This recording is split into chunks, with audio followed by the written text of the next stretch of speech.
To Negi verse. मैं Mrs Negi और आप सबका स्वागत है आज के व्लॉग में। आज का व्लॉग होने वाला है करवा चौथ से रिलेटेड। आप सबको मेरी तरफ से करवा चौथ की हार्दिक शुभकामनाएं। आई होप आपका करवा चौथ बहुत अच्छा हो। तो दोस्तों ये वीडियो होने वाला है करवा चौथ व्रत कथा से रिलेटेड। तो सबसे पहले आप अपनी पूजा कर लेंगे। जो भी पूजा विधि आप फॉलो करते हैं उसके अनुसार आप पूजा कर लेंगे। पूजा विधि देखने के लिए आप डिस्क्रिप्शन में दिए गए लिंक को चेक कर सकते हो या फिर ऊपर आई बटन में भी मैंने लिंक डाला हुआ है, वो भी आप चेक कर सकते हो। उसके बाद कथा शुरू करने से पहले आपको अपने हाथ में अनाज के कुछ दाने लेने हैं। चाहे तो आप गेहूं ले सकते हो, चावल ले सकते हो, बाजरा, जौ, जो भी आपके पास अवेलेबल है वो ले सकते हो। हमने यहाँ पर चावल के दाने लिए हैं और हमने लिए थे 13 चावल के दाने। वो आप अपने सीधे हाथ में पकड़कर जहाँ आपने पूजा की है वहीं बैठकर अपनी कथा सुन सकते हो। तो चलिए कथा शुरू करते हैं। बहुत समय पुरानी बात है, एक साहूकार था। उसके 7 बेटे और एक बेटी थी। वो सातों भाइयों की प्यारी बहन थी। साथ बैठकर ही वो लोग खाना खाते थे। एक दिन कार्तिक की चौथ आई तो उसकी बहन ने करवा चौथ का व्रत रखा। सारे भाई भोजन करने आए और अपनी बहन से बोली, आ बहन तू भी खाना खा ले।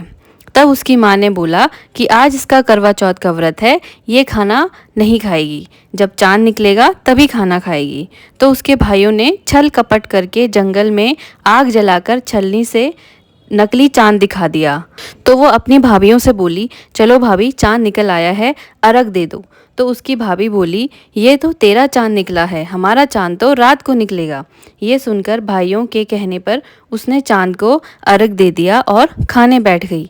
पहला टुकड़ा तोड़ा तो बाल निकला, दूसरा टुकड़ा तोड़ा तो छींक मारी, तीसरा टुकड़ा तोड़ा तो राजा के घर से बुलावा आ गया कि राजा का लड़का बीमार है, जल्दी भेजो। माँ ने लड़की को पहनने के लिए 3 बार संदूक खोला, तीनों बार सफ़ेद कपड़े निकले। अब उसको सफ़ेद कपड़े पहनाकर ही ससुराल भेज दिया गया। और माँ ने लड़की के पल्ले पर एक सोने का सिक्का बांध दिया और बोली, रास्ते में जो भी मिले पैर पड़ती जाना और जो भी तुझे सुहाग का आशीष दे उसे ये सोने का सिक्का दे देना और पल्ले को गांठ लगा लेना। अब उसे रास्ते में जो कोई भी मिला उसने सबके पैर पकड़े, लेकिन किसी ने भी उसे सुहाग का आशीष नहीं दिया। अब वो ससुराल में आई तो दरवाजे पर छोटी ननद खड़ी थी।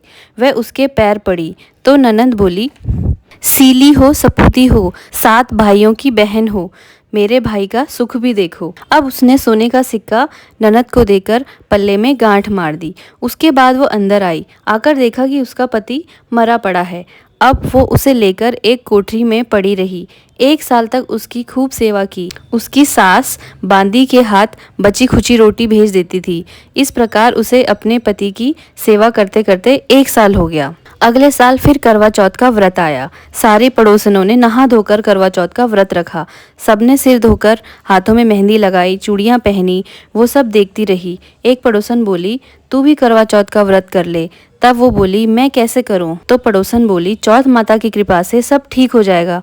उसके कहने से उसने भी व्रत रखा। थोड़ी देर बाद करवे बेचने वाली आई। करवे ले लो, करवे ले लो, भाइयों की प्यारी करवे ले लो। एक करवे वाली, मुझे भी करवा दे दो।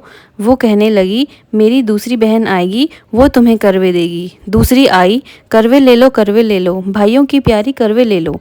हे करवे वाली, मुझे भी करवे दे दो। तो वो भी बोली, मेरी तीसरी बहन आएगी, वो तुम्हें करवे देगी।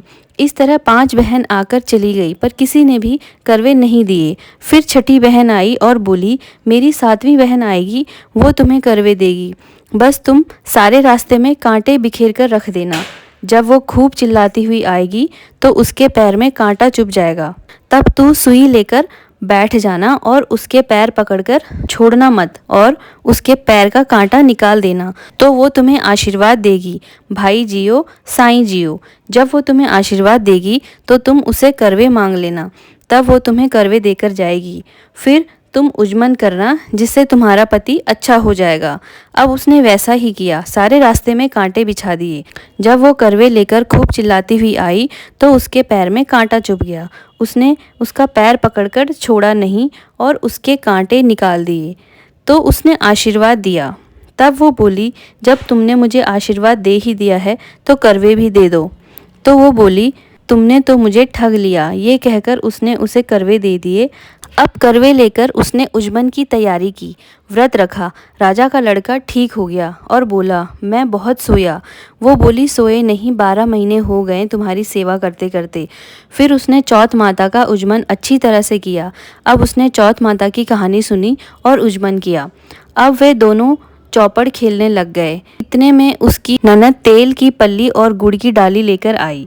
दोनों को खेलते देखकर उसने सास से जाकर कहा, महलों में खूब रौनक है, तुम्हारी बहू चौपड़ सार खेल रही है। इतना सुनकर सास देखने आई। दोनों को देखकर बहुत खुश हो गई। बहू ने सास के पैर दबाए और सास बोली, बहू सच सच बताना तुमने क्या किया। उसने सारा हाल अपनी सास को बताया और राजा ने सारे शहर में ढिंढोरा पिटवा दिया कि अपने पति की सुरक्षा के लिए सब बहनें करवा चौथ का व्रत रखें। हे चौथ माता, जैसा राजा के लड़के को जीवन दान दिया वैसे ही सब किसी को देना। तो दोस्तों ये थी करवा चौथ व्रत कथा। अब आपने जो हाथ में अनाज के दाने ले रखे हैं वो आप अपने पानी के लोटे में डाल दें और करवे के ऊपर जो ढक्कन होता है उस पर रख दें और इसके बाद सूर्य देवता को जल चढ़ा दें और उसके बाद अपना जो भी आप आपको खाना होता है, चाय पीनी है, जो भी आपका रिवाज है वो आप ग्रहण कर सकते हैं। बाकी मेरा करवा चौथ का व्लॉग आप देख सकते हैं, लिंक मैं डिस्क्रिप्शन में डाल दूंगी और आई बटन में भी, तो आप देखकर कमेंट करके ज़रूर बताएं आपको कैसा लगा। Thank you so much for watching this video. अगर आपको हेल्पफुल लगी तो प्लीज़ कमेंट सेक्शन में ज़रूर बताएं। Thank you.